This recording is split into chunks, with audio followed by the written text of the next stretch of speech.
5th Hour Radio Show. You know, let's start from the beginning, Steve. You grew up in Texas, which, relatively speaking, isn't too far off from the Hollywood scene. But you actually... God, you're kidding me. 1,500 miles. Oh, well, relatively speaking. I came from a small town. But you actually left your small town and flew to New York, though, right? Yes, I did. Why New York? Yes, I did. Because I never thought of coming to L.A. I went to New York to study when I was 19. And that's what I went there for. Mm-hmm. Because what fascinated me when I'd watch a film, let's say a film like HUD, or a film, on the waterfront, whatever. The thing is, how did Newman get to those places? That's what fascinated me. Was he acting? Where was he coming from? That just fascinated me as a kid. And I had to find out. So when I was 14, I went to the local library at this little university we had in our town, college. And I got an Actor Prepares by Stanislavski. And the reason I'm bringing it up is because my mother, all those years, and she passed away 5 years ago, had saved it for me. I owe a lot of nickels on it, but she had it in a box for me and saved it. And I have it on my shelf. It's something I got when I was 14. So I always knew I was going to New York because I knew that was the place I had to be, because that was the place I wanted to learn craft. I wanted to learn this work. And this work is my passion. And that's why I went to New York. And I'll tell you something. Wichita Falls, which is about 40 miles from the Oklahoma border, is a great place to grow up. But it's also a great place to leave. I know exactly what you're talking about. You said that you had got a book, right, from your mother? I did. An Actor Prepares by Stanislavski. I rented it from the local, from the library at Midwestern University, which is a small college in Wichita Falls. And I still have it. I'm looking at it right now, actually. My mother's, and all the things I underlined when I was 14, I read it over and go, wow, it just fascinated me. So, but my mother saved it for me all these years, and I didn't know. And that's why you say you owe a lot of nickels on it. Yeah. Yeah. So they come from the library. Maybe it's my mother. No, okay. When you first got your big break, was it everything you hoped it would be, or was it a lot more work involved than you had originally anticipated? It is work. You know what? But I don't call it work. I don't think I've worked a day in my life. I want to be honest with you. I loved this work. I was so fortunate to get into Lee Strasberg's class at Carnegie Hall. And then I got in the actor studio in 71. But this work is a passion to me. It's not something that you give a year or two. You either do it or don't. You commit. And even if things hadn't happened to me, I'd still be doing it because it's the work I love. But I will say this. I did it every day, 7 days a week, walking down the streets. I ate it and slept it, everything, this work. And so when I got that incredible call from probably the greatest actors, director this country's ever had, Elia Kazan, who directed On the Waterfront and Streetcar, and used to be countless others. I have to say, even though you can't go any higher than Kazan, I mean, he's spoken nothing but specifics, but I was ready. I was ready to do this, even though I'd been in New York a little over 3 years, because like I said, I ate it and slept it. And, I mean, this and I still do to this day.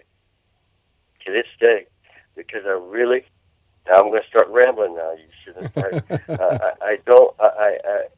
There's no graduation for an actor or anybody with a career of mine because we learn something every day. I learn something every day just talking to somebody, just wherever. And once I say this to once you know it all, that's the beginning of the fall. And I truly believe that. And I'm not even halfway there, and I've been doing this for 40-something years. And I'm still learning, and I love it. What if you wouldn't made it? Did you ever have a fallback plan? No. You knew that's what you was going to do. Like I said before, if I hadn't gotten that call from Kazan or something else hadn't happened or fate hadn't intervened, all that stuff, I would still be doing this because it was the work I love, and it's the work that I have a passion for today. I still have that same passion I had when I was 19. Mm-hmm. And that's why, and always stay grounded. I've never left the ground, because once you leave the ground, you can't learn. Mm-hmm. I mean, believe your own PR, you know what I'm saying? I'm serious. Don't leave the ground, and don't be a rocket scientist. You're a fortunate actor. Just, and be open to learning something every day. And so, I want to just keep growing. Absolutely. Well, that's just what I do. Who were some of the first actors that you got to meet or work with back in those days that made you think, wow, I really am living my dream? Well, Elia Kazan, for one, the director. Mm-hmm. I don't know if you know who Kazan is, but he discovered Marlon Brando, he discovered James Dean, he discovered Duane Barry. Pretty heavy names. Well, he did. He played for he put Brando in Streetcar in 1948 on Broadway and he paid for his bus to go to Connecticut to read for Tennessee Williams. But it didn't matter what Williams said because he knew this was Stanley and Streetcar. And then he did the film, and then he did two other films with Stanley. He did On the Waterfront and David Zapata. But Splendor in the Grass, Duane Barry did because and James Dean did East of Eden. He was saw him as somebody. Actually, Tony Perkins was going to play that part, and somebody said, "You got to go see this kid." So he went to this off-Broadway play and saw Dean, and he said, "That's Cal." See, that's the way he thinks. Cal being the character he played. Like talking about Dean. And so he played him in his first film. And he put me in my first film. But the thing is, he gave me so much. We stayed so close. I was with him when he passed away. And he gave me so much and taught me so much. Kazan did. I've worked with an amazing amount of people. I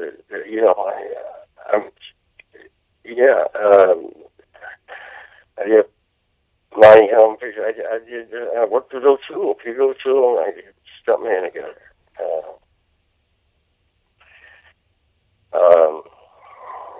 Helter Skelter. Things just happen. I don't know why.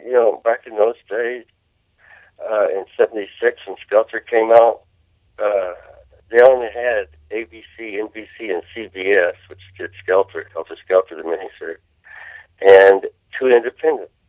So, and now they have 500 channels, and you couldn't get ratings like that today. Over 100 million people watched it. Well, let's talk about Skelter a little bit.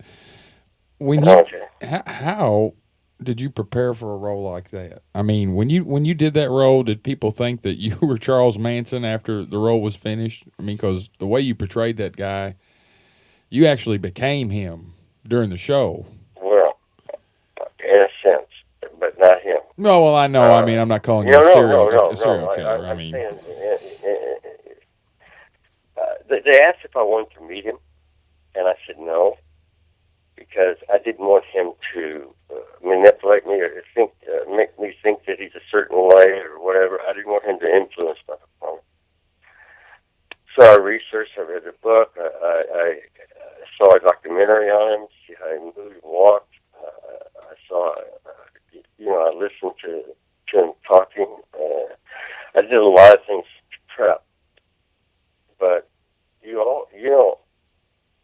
I wouldn't know how to play somebody like Manson. Now, on the set, if you'd asked me, I don't judge a character, but I can tell you what I think of him now. I can tell you what I think of him after I finish.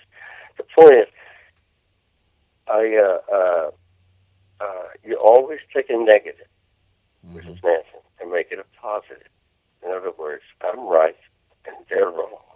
And then I knew specifically two people that tried to, with snide remarks and stuff in New York for a particular reason, it doesn't matter, were trying to bring me down, take away my confidence. It's never give up. And so I knew who it was that was trying to hurt me. So all I could do is sit back and go ahead. There's nothing I can do about it. So I'm playing, you always take a negative and make it a positive. How can you play, we all justify as human beings. How can I play somebody, how do you play a killer? How do you play anything? You make it a positive. And then you're free. Because I'm right, they're wrong, and I know who it is. Does that make sense? Yeah. How'd your family feel about you playing Manson? Oh, I've gone through some families since then, but I don't really care. I'm an actor. That's what I do. Oh. No. My family never gets involved in what I do. Oh, you're talking about my parents and stuff? No, they're very proud. Listen, this is what I do. I had somebody come up and recognize me, just hugged him. Just said, I just wanted to make sure you were real because you scared the hell out of me. I said, I'm sorry I scared you. I'm an actor. That's what I do. That's what you were supposed to do. That's my responsibility. That's what I am, is I'm an actor. So I take a negative and make it a positive. And I'm acting a positive. So do you think that's why do you think that's why you do so well in roles like that of Manson and for instance, Ed Gein? Absolutely. That's how you do in any role, basically. Because you make it a positive. So, I can't, you can't act negative. It's impossible. So I act a positive. And what I do is, I had a ball doing Helter Skelter. I'm diving over tables, all kinds of stuff. But I'm acting a positive. People said, did you have to go see a shrink and stuff like that? I said, no, I had a ball. They don't understand what I'm talking about. Did you get that? Did you get that kind of reaction though after Helter Skelter had played on television? After it played on television, because it was such a mass audience. I was offered, and this is a fact, almost without exception, every killer in town, whether it was television or film, and that's because this town doesn't know what to do. They want to pigeonhole you. So I didn't take any of those. And they offered, back in those days, if you turned something down, they figured you wanted more money, so they'd offer you more money. But that wasn't the point. I didn't want the chicken ranch. I wanted a career. Mm-hmm. And then from here, the attorney came along, the Stunt Man came along, things just happened. But I didn't work for over a year because I turned all that stuff down because, I wouldn't be talking to you now, probably. Mm-hmm. What about new projects? Anything on the horizon that we can, announce? Yeah, I just finished the film called Wild and Blue, which is really terrific. It's in post-production. I'm going to direct a film called Barstow that was written by my brother that passed away, and he was a great great screenwriter. He wrote The Stars Fell on Henrietta, which I produced with Clint Eastwood, and Clint Eastwood produced. And he wrote Flash of Genius about this inventor in Detroit for Universal. But he passed away. He wrote The Barstow for myself and Scott Wilson, a wonderful, incredible actor and close friend. And you'd know Scott. Mm-hmm. How soon can those? Can we expect those to be out? Well, Wild and Blue, I expect that in about 3 months. I'm guessing. It all depends on the editing. They're editing now. Mm-hmm. Barstow, I'm going to start shooting probably about 3 months, and so that's going to be 6 weeks shoot, and then the editing is so important. It's a character piece. It's a total character piece. Mm-hmm. There's no AK-47. There's nothing. It's just a character piece about these basically losers that end up in Barstow. And if you knew Barstow, California, you didn't know what I mean. It's a place where you go into Vegas and get gas and pull out. Mm-hmm. But and one finds a light at the end of the tunnel. But it's an incredible screenplay. It'll be my second picture I directed. And I love directing because I can watch actors work 24 hours a day. Do you think directing is something you're going to gravitate to more? Well, look, I love my passion is acting, but that also, I know how to talk to actors because I am an actor and I know how I want to be talked to. Don't talk to them in generalities. Don't use the word energy around me because I can do jumping jacks for you, but I don't know how the hell to act. So stay away from me. You know what I mean? Yeah. You got to, when you talk to an actor, talk in specifics. That's actable. And yeah, I mean, I love directing because, like I said, I can watch real actors work 24 hours a day. Yeah, I love to have been a part of it. But listen, I'm one of the most fortunate people that ever lived. I mean, I've something's been shining on me, and I've had a great life. Well, how about this? Do you do any social media such as Facebook or Twitter? And do you have a website people can visit to learn more about you? I do. Now, you're going to find this silly, but I do have a Facebook. And people wonder why I don't necessarily get back to them. It's because I don't type. And it takes me. I'm not kidding. It takes me forever. Like, where did that be? Okay, yeah, there. And so. I'm exactly the same way as far as, most of the people use their phones these days anyway. And touchscreens and me just don't mix. Me either. It just passed me by. I mean, I was past. It came too early for it, whatever, too late for it. But yeah. Well, I'm glad to know I'm not alone in the world. Oh no, you're not alone. That's for sure. That's definitely. I think the age is around 40, 45. We are just past, technology. Yeah, absolutely. And I got a 13-year-old daughter comes out and helps me with the computer because I always need help. And then she rolls her eyes at me. Yeah. I love it. It makes me laugh. But, I mean, because she types like it's a piano. I mean, my God. Oh, yeah. That's the same way with my wife. I can see her. She can text out, faster than, the fastest typewriter. You know what I mean? It's unbelievable. Me, I'm the one finger. I'm the index finger pointer. You know what I mean? Yeah. Searching for the letter. That's right. And most of the time, I don't hit the right one. So I know exactly. I know exactly what you mean as far as not responding. But you got. I'm glad. You got your website too. That's what is it? SteveRailsback.com. Steve Railsback, actor. Actor.com, I'm sorry. Yeah. No. It's SteveBrokebackActor.com. Mm-hmm. Well, Steve, man, it's been a pleasure talking to you. Vice versa. And Where are you calling from? I'm calling from Southern Illinois. Can you tell I got a Southern accent? Well, yeah. We're in Southern Illinois.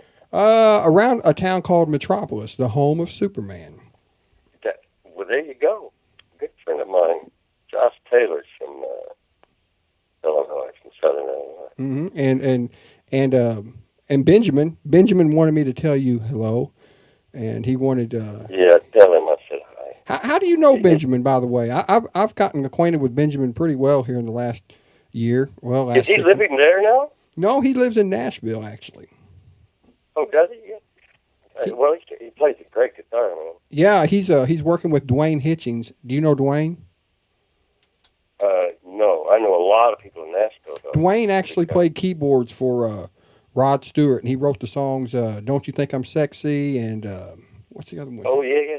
Infatuation and Young Turks. Yeah, so he's playing with Duane, and they got this new hot country singer that they think's the next Garth Brooks, and they're trying to get his name out there. He's playing the guitar. Yeah, Benjamin is still playing the guitar, as far as I know of. Yeah. Yeah, and Duane plays the keys, and the guy's name is Sean. I think his last name is Gerard. I think that's who they're working with right now. Well, that's great. When did he move to Nashville? I don't know, because as far as I've known Benjamin, he's always lived in Nashville. So I don't know where he used to live at. No, he lives in L.A., and I know him. I met him many, many years ago through a very close friend of mine, Jake Q, who was a co-founder of Run DMC, and they worked together. Yeah, he mentioned that to me, actually. And they also worked together on music with Barstow, as a matter of fact. Mm-hmm. Grandmaster Jay, right? Yeah. He's managing and producing a great, incredible R&B group called Bittersweet. And these girls are phenomenal. I looked him up, and yeah, they sound really good. Oh, they are terrific. As a matter of fact, he just texted me about 25 minutes ago. Well, that's waiting for you to call. So I didn't text him. Well, I didn't know if you was going to answer, because I forgot to give you my number, and I didn't know, whose number is this, Oh, wait a minute. Was I supposed to call you? Because I can't remember. No. I was supposed to call you, but I didn't know, I didn't give you my call number, and you didn't, You know what? You sound just like me. I can remember 30 years ago like it was yesterday. I can't remember yesterday. Well, that's part of it. Yeah. I think I blame it on my youth. Well, me too. The things the sins of the past. Yeah, that's right. And from that, we have a little bit of life experience. You got to be young and dumb before you're old and wise. That's right. There's truth to that. And you don't realize it when you're young. That you're just going to get... You think you do. Things happen in life. Oh, you think you realize it, but you don't realize it. Absolutely. And then you keep... Yeah. It's life experience is great, man. I actually have people call me all the time for wisdom. They call you for wisdom? For wisdom. No. You need to write a book. Call it Wisdom. Wisdom. Yeah. Wisdom from an old sage or something. That sounds good to me. Yeah, hell, you could go write it with me. Yeah, I can do it. Well, you give me a topic. You give me a topic I can write for days. At least I'll say that. I'll say that to the pen and paper's right in front of me, because I do say pen and paper, because, like you said, typewriter or word processor and me don't really work that well. I know what I need to know. That's right. I do too. I could talk for days about acting and people. I could, but I could. It'd take me 10 years to type it. That's just the first paragraph. It took me 10 years to do the first paragraph. Well, it's like I talk to all these musicians and stuff like that. Most of the musicians, all their hit songs, they wrote in like 15, 20 minutes. Once they get started, it's over with, you know. And then when you try to write a song or something like that, you know, you just can't do it. When you sit down and say, okay, I'm going to do something right now. I'm going to write a song. I'm going to write a book. A lot of great songs are written in short periods of time. Michael Murphy's a friend of mine, and Chick Raines, who wrote a lot of his songs with him, Trevor is one of my closest friends. And I like Nashville. I love the people in Nashville. You know, I don't know. I just don't get down there as much as I used to. Mm-hmm. Well, Steve, man, I had a great time talking with you. I'm glad we got to do this little impromptu chat too. Get to know you a little bit. Sure. Yeah, I get to know you just a little bit better. Instead of that, well, you know. If I get stuck in Illinois, I'll look you up, and vice versa if you're very good to L.A. Hey, man, I maybe one day I will be in L.A. There you go. And then you look me up. I sure will.